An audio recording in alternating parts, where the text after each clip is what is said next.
the files, they finally opened a sleep story based on Pentagon UAP reports. A note: before we begin, everything in this story is based on real events, real documents, and real testimonies. The UAP footage described here was officially released by the Pentagon in April 2020. The congressional hearings described are real and took place in 2022 and 2023. The AARO, the All-Domain Anomaly Resolution Office, is a real government office established in 2022. The pilot testimonies are drawn from official reports and congressional testimony. This is not fiction dressed as fact. This is fact told as a story chapter, one the analyst and the archive. She had been working in government intelligence for 11 years before she was transferred to the office that did not officially exist, not in the sense that it was hidden exactly, but in the sense that its name changed every few years, and its budget was classified, and its reports went to a very small number of people. And the people who worked there were discouraged from discussing their work at dinner parties, or on first dates, or really with anyone who did not already know. In 2022, the office was renamed the All-Domain Anomaly Resolution Office, AARO. The name was careful and bureaucratic, and revealed almost nothing, which was typical of the way the government named things. It was not entirely comfortable with. She sat at her desk on the first morning in the new role and looked at the stack of files that had been placed there before her arrival. And the stack was larger than she had expected and older than she had expected. The documents in it, spanning decades going back to the 1940s. And what they contained was not what the movies had prepared her for. Not little green men, not flying saucers in the cartoonish sense.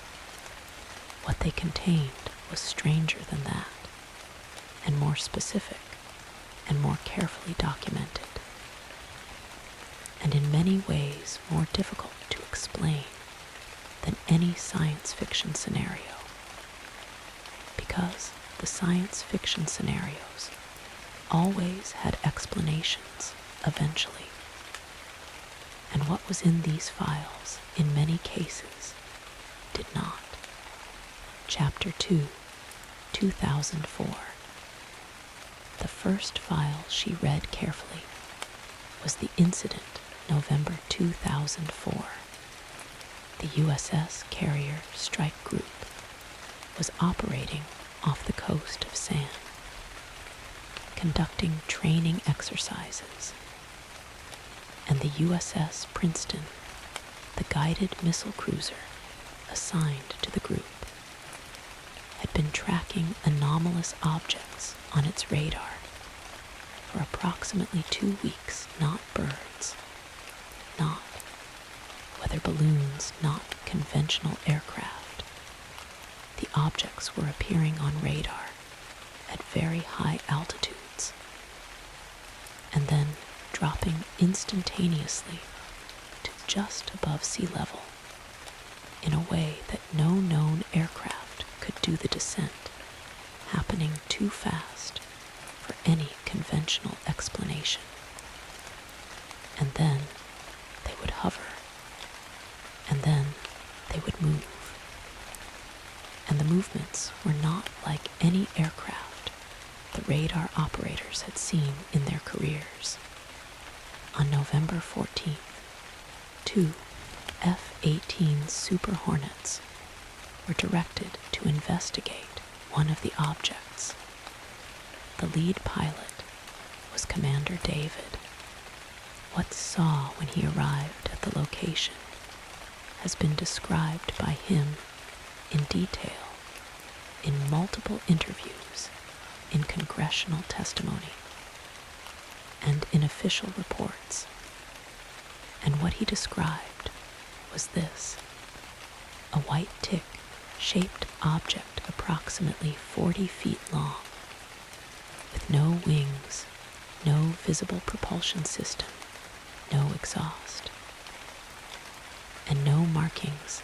The object was hovering above a patch of disturbed water, the water churning below it, as if something large had recently surfaced or submerged. When descended toward the object, it ascended to mirror his descent. When he turned toward it, it moved away. When he cut off its path, it disappeared completely, and instantaneously gone from visual and gone from radar simultaneously. The engagement lasted approximately 5 minutes, has described the experience as unlike anything he had seen in 18 years of flying, including combat deployments. And he has said in congressional testimony under oath that he believes the object demonstrated technology that did not exist in any known human inventory in 2004. The video of this encounter, the FLIR-1 footage, was officially released by the Pentagon in April 2020. You can watch it. It is Real, Chapter 3. The 2015. The second major incident she studied happened in 2015. The USS Carrier, strike group operating off the eastern coast of the United States, multiple encounters. Over several months, 2 videos from these encounters were also officially released by the Pentagon in April 2020, alongside the footage, the gimbal video, and the GOFAST video. The gimbal video shows an object moving against the wind, rotating in a way that is aerodynamically anomalous for any known aircraft. And the pilots in the cockpit can be heard reacting to what they are seeing with the particular mix of professionalism and genuine bewilderment that characterizes people who are trying to do their jobs. While confronting something they do not have a category for. One pilot says, "Look at that thing," another says it is rotating. The object in the gimbal footage does not have visible wings or propulsion. It moves smoothly and consistently. The GOFAST footage shows an object moving at extremely low altitude over the ocean, moving very fast, and the pilots are trying to lock onto it. And the object is not behaving like anything in their training. And the audio track of the cockpit is a remarkable document of what it sounds like to be a highly trained professional confronted with something genuinely outside your experience. What is that, she asks. I do not know, says the other pilot. These pilots are not inexperienced. These are naval aviators thousands of hours of flight time, trained to identify aircraft and to maintain situational awareness, and to report accurately what they observe. And what they observed, they could not identify. And what they reported, they were told initially to keep quiet about. Chapter 4, the congressional hearings. In May 2022, something happened that had not happened in more than 50 years. A congressional hearing on UAPs open to the public on the record. The Deputy Director of Naval Intelligence and the Director of the Pentagon's UAP Task Force before the House Intelligence Subcommittee on Counterterrorism, Counterintelligence, and Counterproliferation. And they confirmed several things that had previously existed only in the realm of speculation and testimony. They confirmed that the UAP Task Force had catalogued 144 UAP encounters reported by military personnel between 2004 and 2021. They confirmed that of those 144 encounters, only one had been identified with high confidence as a conventional object, which was a large deflating balloon 143 remained unexplained. They confirmed that multiple UAPs had demonstrated what they called unusual flight characteristics, meaning they moved in ways inconsistent with known aerodynamics. And they did not offer an explanation for this. They confirmed that UAPs had been observed operating in restricted airspace around U.S. military installations and carrier groups. They confirmed that there were additional reports that remained classified that could not be discussed in open session. In July 2023, the hearings continued, and this time the testimony was more specific and more remarkable. A former military intelligence officer named David, under oath before Congress, that the United States government was in possession of non-human craft and non-human biological material recovered from crash sites, had filed a complaint with the Inspector General of the intelligence community, which had been found by the Inspector General to be credible and urgent.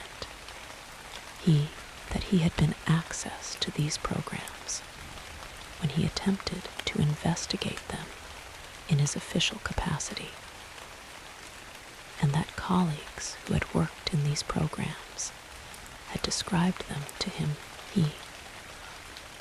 that people had been harmed for coming forward.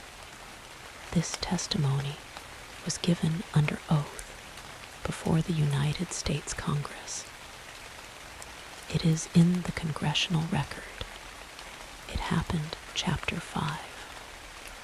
What the instruments recorded, she spent several weeks in the archive, reading the technical reports, not the policy documents, not the congressional summaries, but the underlying technical data, the radar, logs, the FLIR recordings.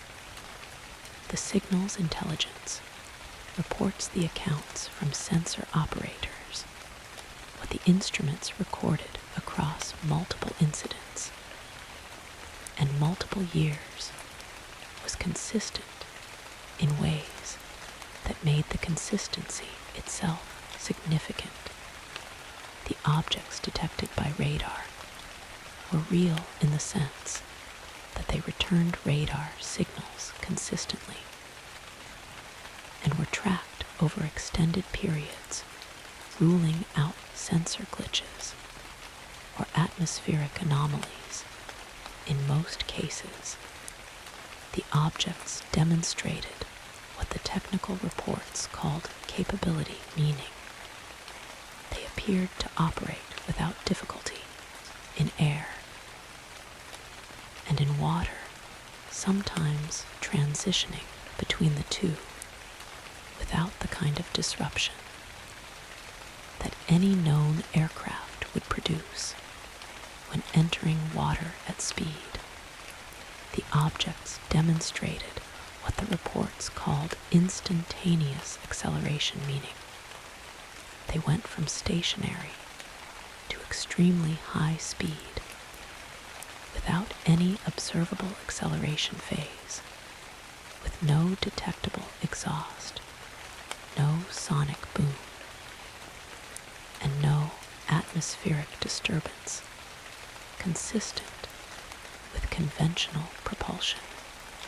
The objects demonstrated what the reports described as hypersonic velocities without signatures, meaning they moved at speeds that would require a conventional aircraft to produce enormous heat signatures and sonic disturbances. And the UAPs produced neither. The objects in multiple cases appeared to be aware of the military assets, observing them, responding to the movement of observing aircraft in ways that suggested either sophisticated sensor capability or deliberate interaction. The technical language of the reports was careful and precise. The people who wrote these reports were not excitable. They were professional analysts and engineers and radar operators who were describing what the instruments recorded as accurately as they could. And what they described did not fit any category in the existing technical literature of human aviation. Chapter 6, The History Before the Headlines.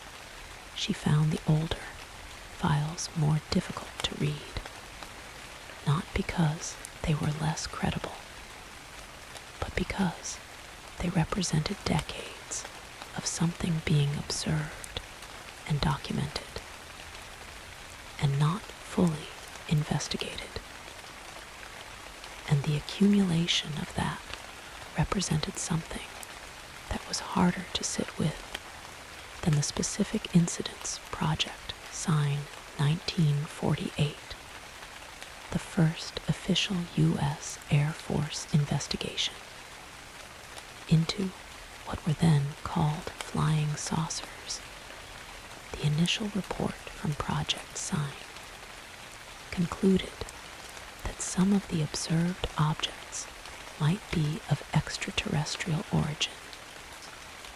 This conclusion was rejected by the Air Force Chief of Staff, and the project was reorganized.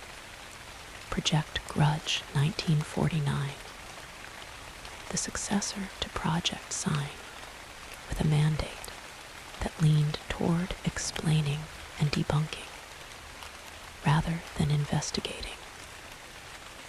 And most of the cases that Project Grudge closed were closed with explanations that did not fully account for the reported observations. Project Blue Book 1952 to 1969, the longest running official investigation Blue Book, investigated 12,618 reported sightings, over 17 years 700, and one were classified as unknowns cases that could not be explained by any conventional explanation. After investigation, 701 cases across 17 years of official investigation.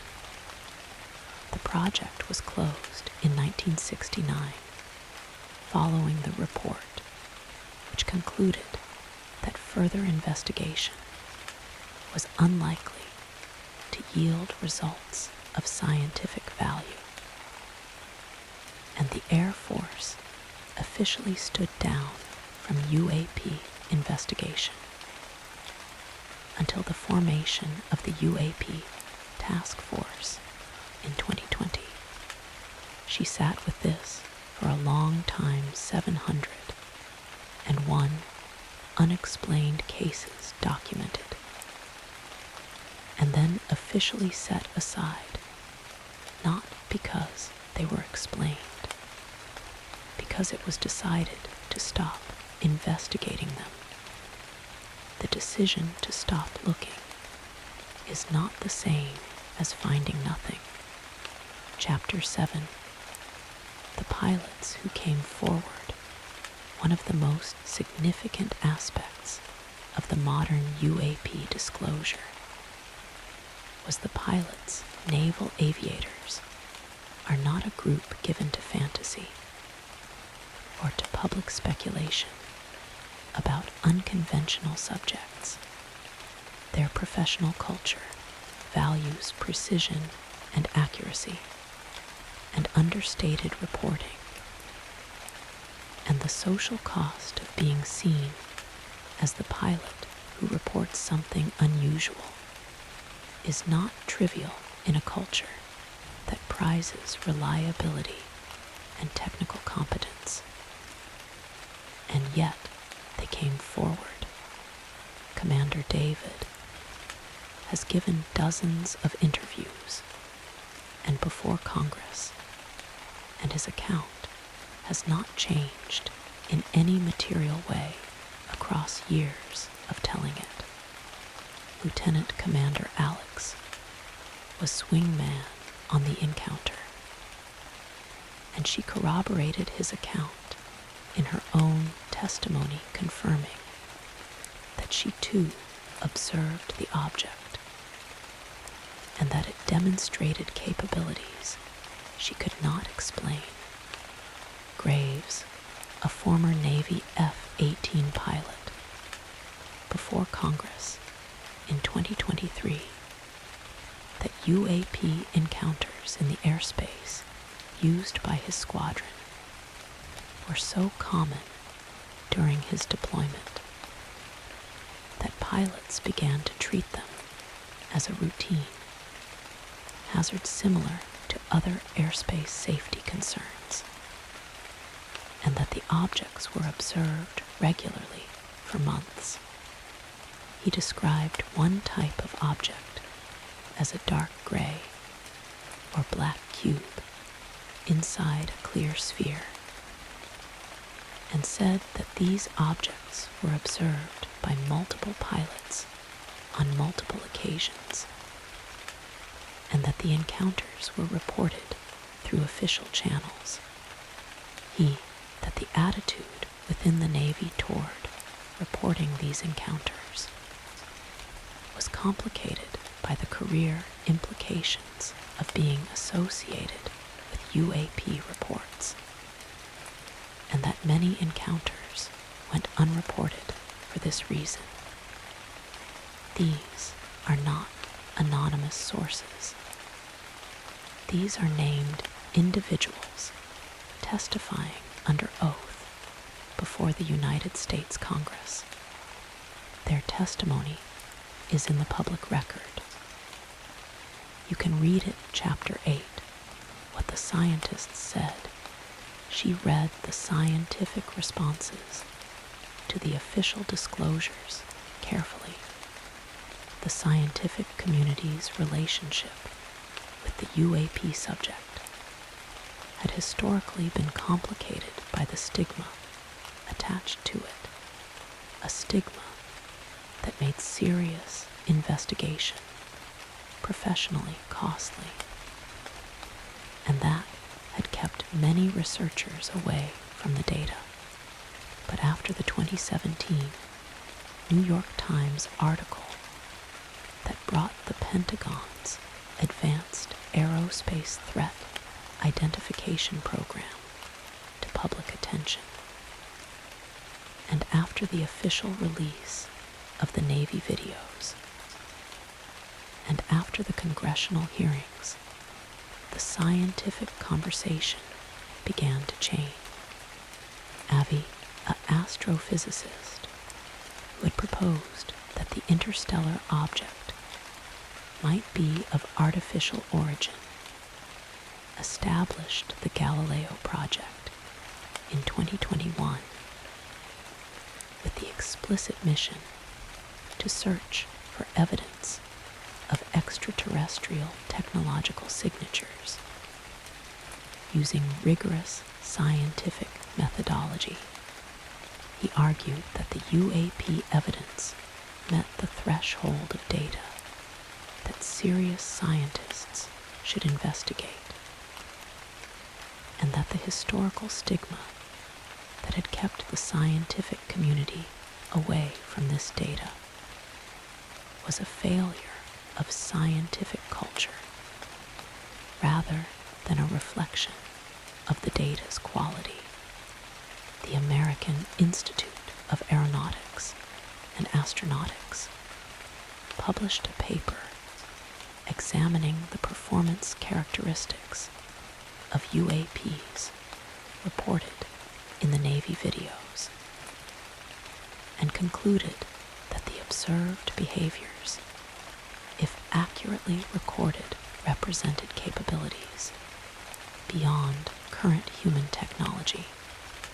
NASA established its own UAP study team in 2022, and the team's report published in 2023 concluded that the available data was insufficient to draw definitive conclusions about the nature of UAPs, but that the subject deserved serious scientific attention, and that the stigma surrounding it had impeded data collection. The NASA report recommended the development of better data collection systems, and the of UAP reporting by military and civilian pilots. The scientific conversation had changed not to certainty, but to seriousness. Chapter 9. The question that remains the question is not whether the objects are real. The objects are real in the sense that they have been detected by multiple independent sensors, simultaneously tracked on radar, and observed visually by trained observers, and recorded on FLIR equipment. And the data is real, and the data has been officially confirmed by the United States government. The question is what they are the possibilities, as officially framed by the Pentagon's own reporting, fall into several categories: adversarial foreign technology, Russian or Chinese hypersonic vehicles, or surveillance platforms that represent a significant leap beyond known capabilities. This possibility is taken seriously and is one of the primary national security framings for the UAP issue. But there are problems with it as a complete explanation.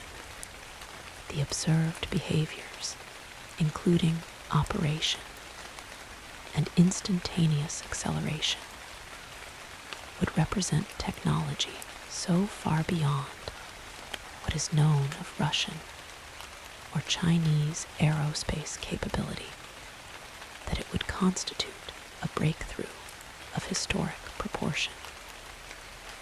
And if that breakthrough had occurred, it would almost certainly have been detected through other intelligence channels, natural phenomena, unknown atmospheric or ionospheric phenomena that can produce radar signatures and interact with FLIR equipment in ways that appear object-like.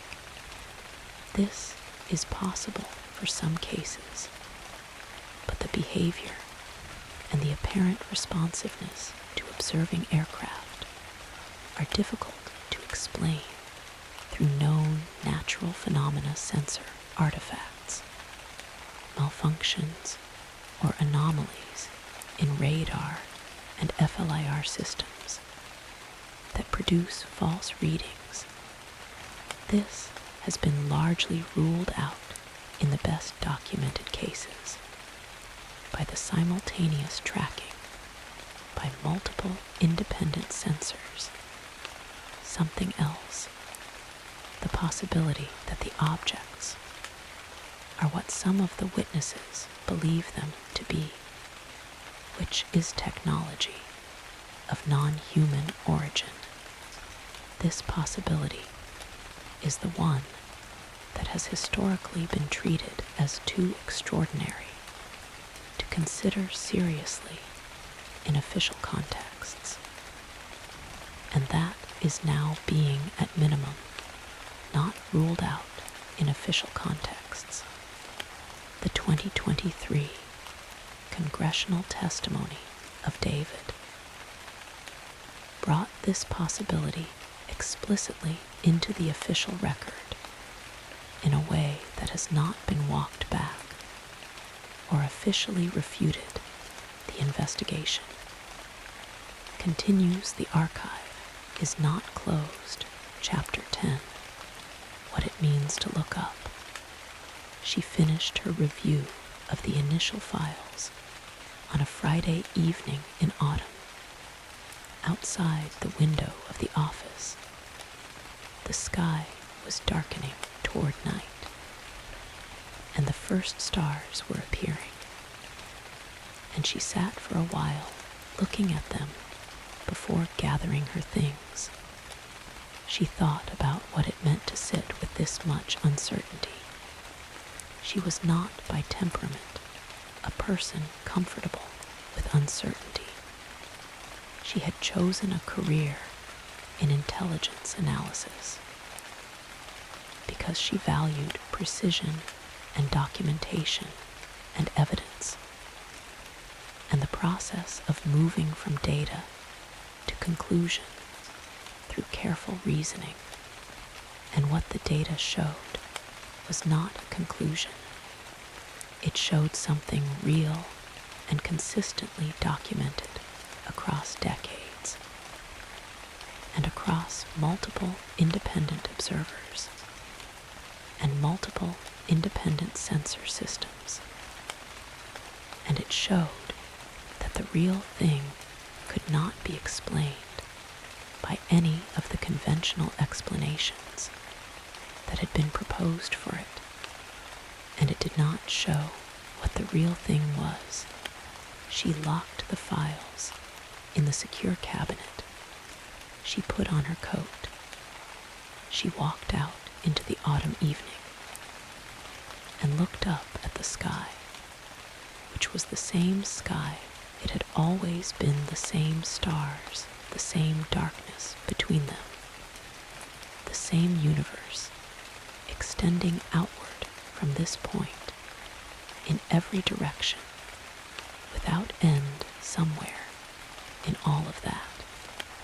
Or perhaps right here in this atmosphere above this planet, something was moving that she could not explain. Something had been moving for a long time.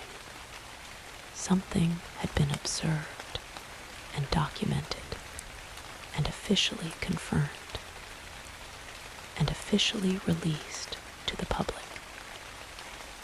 still not explained.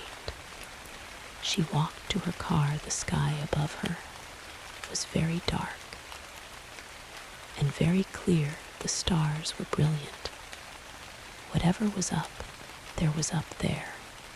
Whether she looked at it or not, she looked anyway, because looking seemed like the right response to something that was real and present, and not yet understood, because the alternative to looking was to stop looking.